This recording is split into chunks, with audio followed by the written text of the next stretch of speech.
ಪ್ರೀತಿಯ ವೀಕ್ಷಕರೇ, nature life DK YouTube ಚಾನೆಲ್ಗೆ ಸ್ವಾಗತ. ಇವತ್ತು ನಾವು ಹೊಟ್ಟೆ ಹುಳು ಅಥವಾ ಜಂತು ಹುಳಗಳ ನಿವಾರಣೆಗಾಗಿ ಮನೆಯಲ್ಲೇ ಕೆಲವು ಮದ್ದುಗಳನ್ನ ಮಾಡಿಕೊಳ್ಳಬಹುದು. ಅದು ಯಾವ ರೀತಿ ಎಂಬುದನ್ನ ತಿಳಿದುಕೊಳ್ಳೋಣ. ಅದಕ್ಕೂ ಮೊದಲು ನನ್ನ ಚಾನೆಲ್ ಸಬ್ಸ್ಕ್ರೈಬ್ ಆಗದೆ ನೋಡ್ತಾ ಇದ್ರೆ ಪ್ಲೀಸ್ ಚಾನೆಲ್ ಅನ್ನ ಸಬ್ಸ್ಕ್ರೈಬ್ ಮಾಡ್ಕೊಳ್ಳಿ. ಪಕ್ಕದಲ್ಲಿರುವ ಬೆಲ್ ಐಕನ್ ಪ್ರೆಸ್ ಮಾಡಿ ಆಲ್ ಅಂತ ಕ್ಲಿಕ್ ಮಾಡಿದ್ರೆ ನಾನು ಹಾಕುವ ಎಲ್ಲಾ ವಿಡಿಯೋಸ್ ನಿಮ್ಗೆ ಸಿಗತ್ತೆ. ಕರುಳಿನ ಭಾಗದಲ್ಲಿ ಉಂಟಾಗುವ ಯಾವುದೇ ಸೋಂಕುಗಳಿಗೆ ಅಲ್ಲಿರುವ ಕ್ರಿಮಿಗಳೇ ಮುಖ್ಯ ಕಾರಣವಾಗಿ ಇರುತ್ತದೆ. ಇವುಗಳನ್ನ ನಿವಾರಣೆ ಮಾಡಿಕೊಳ್ಳದೆ ಹೋದರೆ ಇದು ಇಡೀ ದೇಹಕ್ಕೆ ತೊಂದರೆಯನ್ನು ಉಂಟು ಮಾಡುತ್ತದೆ. ಹಾಗಾಗಿ ನಾವು ಸೇವನೆ ಮಾಡಿದ ಆಹಾರವನ್ನ ನಮ್ಮ ಹೊಟ್ಟೆಯ ಭಾಗ ಜೀರ್ಣ ಮಾಡದೇ ಇದ್ದರೆ ಅದರಲ್ಲಿರುವ ಪೌಷ್ಟಿಕ ಸತ್ವಗಳನ್ನ ಹೀರಿಕೊಂಡು ಬೇಡದಿರುವ ತ್ಯಾಜ್ಯವನ್ನ ಮಲದ ರೂಪದಲ್ಲಿ ಹೊರಹಾಕಲು ಅನುಕೂಲ ಮಾಡಿಕೊಡುವುದು ನಮ್ಮ ಕರುಳು. ಇಂತಹ ಬಹುಮುಖ್ಯವಾದ ಅಂಗಾಂಗದಲ್ಲಿ ಹುಳಗಳು ಸೇರಿಕೊಂಡರೆ ನಮ್ಮ ಆಹಾರದಲ್ಲಿ ಸಿಗುವಂತಹ ಪೌಷ್ಟಿಕ ಸತ್ವಗಳನ್ನ ಅವು ಸೇವನೆ ಮಾಡಿ ನಮ್ಮ ದೇಹಕ್ಕೆ ಯಾವುದೇ ಸತ್ವಗಳು ಸಿಗದೆ ಇರುವಂತೆ ಮಾಡುತ್ತವೆ. ಇದರಿಂದ ನಾವು ಯಾವುದೇ ಬಗೆಯ ಆಹಾರ ಸೇವನೆ ಮಾಡಿದರೂ ಅದು ನಮ್ಮ ದೇಹಕ್ಕೆ ಯಾವುದೇ ರೀತಿಯ ಪ್ರಯೋಜನ ಸಿಗದಂತೆಯೂ ಕೂಡ ಇರುತ್ತದೆ. ನಮ್ಮ ದೈಹಿಕ ಬೆಳವಣಿಗೆಯಲ್ಲಿ ಹಾಗೂ ಮಾನಸಿಕ ಅಭಿವೃದ್ಧಿಯಲ್ಲಿ ಜೊತೆಗೆ ದೇಹದ ರಕ್ತ ಸಂಚಾರದಲ್ಲೂ ಕೂಡ ಇದರಿಂದ ಸಾಕಷ್ಟು ತೊಂದರೆ ಎದುರಾಗಬಹುದು. ಹೀಗಾಗಿ ಸಾಧ್ಯವಾದಷ್ಟು ಉತ್ತಮ ಆಹಾರ ಪದ್ಧತಿಯನ್ನ ಹೊಂದುವ ಜೊತೆಗೆ ಕರುಳಿನ ಆರೋಗ್ಯವನ್ನ ಹೆಚ್ಚಿಸುವಂತ ಆಹಾರಗಳನ್ನ ಸೇವನೆ ಮಾಡಬೇಕು. ಇದರ ಜೊತೆಗೆ ಕರುಳಿನ ಭಾಗದ ಹುಳಗಳನ್ನು ಮತ್ತು ಸೋಂಕುಗಳನ್ನ ನಿವಾರಣೆ ಮಾಡಿಕೊಳ್ಳುವ ಮನೆ ಮದ್ದನ್ನ ಅನುಸರಿಸಬೇಕು. ಹಾಗಾದರೆ ಅದು ಯಾವ ರೀತಿ ಎಂಬುದನ್ನ ತಿಳಿದುಕೊಳ್ಳೋಣ. ಕುಂಬಳಕಾಯಿ ಬೀಜಗಳ ಪ್ರಯೋಗ ಮಾಡಿ ನೋಡಿ. ಕುಂಬಳಕಾಯಿ ಬೀಜಗಳನ್ನ ಸಾಂಪ್ರದಾಯಿಕವಾಗಿ ಕರುಳಿನ ಭಾಗದ ಹುಳಗಳನ್ನ ನಾಶಪಡಿಸಲು ಬಳಸುತ್ತಾರೆ.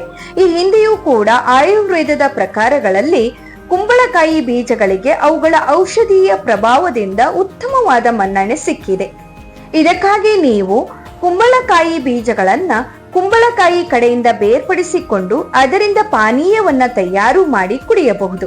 ಅಥವಾ ಅವುಗಳನ್ನ ಜಜ್ಜಿಕೊಂಡು ನೀವು ತಯಾರು ಮಾಡುವ ಯಾವುದಾದರೂ ಹಣ್ಣುಗಳ ಪಾನೀಯದ ಜೊತೆಗೆ ಮಿಶ್ರಣ ಮಾಡಿ ಸೇವನೆ ಮಾಡಬಹುದು. ಇನ್ನೊಂದು ವಿಧಾನದಲ್ಲಿ ಒಣಗಿದ ಕುಂಬಳಕಾಯಿ ಬೀಜಗಳನ್ನ ಚೆನ್ನಾಗಿ ಪುಡಿ ಮಾಡಿಕೊಂಡು ಅದನ್ನು ಸೋಯಾ ಹಾಲಿನ ಜೊತೆ ಮಿಶ್ರಣ ಮಾಡಿ ಸ್ವಲ್ಪ ಜಜ್ಜಿದ ಈರುಳ್ಳಿ ಹಾಕಿ ಅನಂತರ ಸೇವನೆ ಮಾಡಬಹುದು. ಪರಂಗಿ ಹಣ್ಣಿನ ಸೇವನೆ ಮಾಡಿ. ಪರಂಗಿ ಹಣ್ಣಿನಲ್ಲಿ ಪಪಾಯಿನ್ ಎನ್ನುವ ಜೀರ್ಣಾಂಗ ವ್ಯವಸ್ಥೆಗೆ ಅನುಕೂಲಕರವಾಗಿ ಕೆಲಸ ಮಾಡುವ ಅಂಶವಿದೆ. ಪರಂಗಿ ಹಣ್ಣಿನ ಬೀಜಗಳು ಅಥವಾ ಹಸಿ ಪರಂಗಿಕಾಯಿ ಕರುಳಿನ ಭಾಗದ ಹುಳಗಳಿಗೆ ಪರಿಣಾಮಕಾರಿಯಾಗಿ ಔಷಧೀಯವಾಗಿ ಕೆಲಸ ಮಾಡುತ್ತದೆ. ಪರಂಗಿ ಹಣ್ಣಿನ ತಿರುಳನ್ನು ತೆಗೆದುಕೊಂಡು ಅದರಿಂದ ರಸವನ್ನ ತಯಾರು ಮಾಡಿಸಿ ಅದಕ್ಕೆ ಸ್ವಲ್ಪ ಜೇನುತುಪ್ಪವನ್ನ ಬೆರೆಸಿಕೊಂಡು ಬೆಳಗಿನ ಸಮಯದಲ್ಲಿ ಖಾಲಿ ಹೊಟ್ಟೆಯಲ್ಲಿ ಕುಡಿಯುವುದರಿಂದ ಹೆಚ್ಚು ಅನುಕೂಲವಾಗುತ್ತದೆ. ಕರುಳಿನ ಭಾಗದಲ್ಲಿರುವ ಹುಳಗಳು ಸತ್ತು ಹೋಗಿ ಮಲ ವಿಸರ್ಜನೆಯ ಮೂಲಕ ದೇಹದಿಂದ ಹೊರಬರುತ್ತದೆ. ಅದಾದ ನಂತರದಲ್ಲಿ ನೀವು 1 ಟೀ ಚಮಚ ಹರಳೆಣ್ಣೆಯನ್ನ ತೆಗೆದುಕೊಂಡು ಅದನ್ನು 1 ಲೋಟ ಉಗುರು ಬೆಚ್ಚಗಿನ ನೀರಿನಲ್ಲಿ ಮಿಶ್ರಣ ಮಾಡಿ ಪರಂಗಿ ಹಣ್ಣಿನ ಜೊತೆ ಜ್ಯೂಸ್ ಮಾಡಿ ನಂತರ 30 ನಿಮಿಷಗಳ ಹಾಗೆ ಇದ್ದು ಇದನ್ನ ಸೇವಿಸಬೇಕು.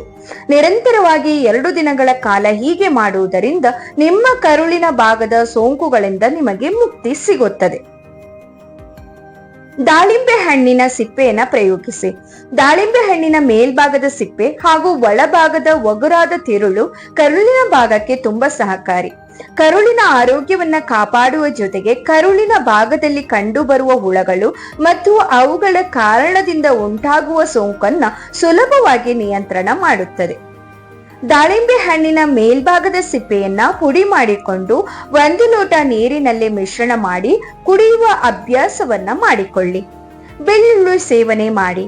ಬೆಳ್ಳುಳ್ಳಿಯಲ್ಲಿ ನಿಮಗೆಲ್ಲ ಗೊತ್ತಿರುವ ಹಾಗೆ ಆಂಟಿಬಯೋಟಿಕ್ ಮತ್ತು ಆಂಟಿ ಫಂಗಲ್ ಗುಣಲಕ್ಷಣಗಳು ಸಾಕಷ್ಟಿವೆ. ಕೇವಲ ಕರುಳಿನ ಭಾಗದ ಸೋಂಕು ಮಾತ್ರವಲ್ಲದೆ ಇಡೀ ದೇಹವನ್ನ ಸೋಂಕು ಮುಕ್ತವಾಗಿಸುವ ಗುಣಲಕ್ಷಣಗಳು ಬೆಳ್ಳುಳ್ಳಿಯಲ್ಲಿ ಕಂಡುಬರುತ್ತದೆ.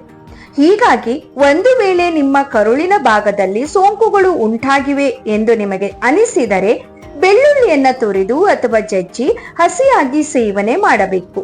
ಹೀಗೆ ಮಾಡುವುದರಿಂದ 2-3 ದಿನಗಳಲ್ಲಿ ನಿಮ್ಮ ಕರುಳಿನ ಭಾಗ ಸ್ವಚ್ಛವಾಗುತ್ತದೆ ಮತ್ತು ಕರುಳಿನ ಹುಳಗಳು ಕೂಡ ಸಾಯುತ್ತವೆ. ಕರುಳಿನ ಆರೋಗ್ಯ ಹದಗೆಟ್ಟರೆ ನಮ್ಮ ದೇಹದ ಸಂಪೂರ್ಣ ಆರೋಗ್ಯ ಹದಗೆಡುತ್ತದೆ. ಹೀಗಾಗಿ ಸಾಧ್ಯವಾದಷ್ಟು ನೈಸರ್ಗಿಕ ರೀತಿಯಲ್ಲಿ ನಿಮ್ಮ ಕರುಳಿನ ಭಾಗದ ಹುಳಗಳಿಂದ ಮುಕ್ತಿಯನ್ನ ಪಡೆದುಕೊಳ್ಳಿ. ಒಂದು ವೇಳೆ ಇದಕ್ಕೂ ಸಹ ನಿಮಗೆ ಪರಿಹಾರ ಸಿಗದೇ ಇದ್ದರೆ ನಿಮ್ಮ ವೈದ್ಯರನ್ನ ಸಂಪರ್ಕಿಸಿ ಮಾಹಿತಿಯನ್ನ ಪಡೆದುಕೊಳ್ಳಿ. ಈ ಟಿಪ್ಸ್ ಗಳನ್ನ ನಾನು ಆಯುರ್ವೇದಿಕ್ ಕೆಲವು ಬುಕ್ಸ್ ಗಳನ್ನ ಓದಿ ತಿಳಿದು ನಿಮಗೆ ತಿಳಿಸಿದ್ದೀನಿ. ಇದು ನಿಮಗೆ ಇಷ್ಟ ಆದಲ್ಲಿ ಪ್ಲೀಸ್ ವಿಡಿಯೋಗೊಂದು ಲೈಕ್ ಮಾಡಿ. ಹಾಗೆ ಚಾನೆಲ್ ಸಬ್ಸ್ಕ್ರೈಬ್ ಆಗದೆ ನೋಡ್ತಾ ಇದ್ರೆ ಪ್ಲೀಸ್ ಚಾನೆಲ್ ಅನ್ನ ಸಬ್ಸ್ಕ್ರೈಬ್ ಮಾಡ್ಕೊಳ್ಳಿ.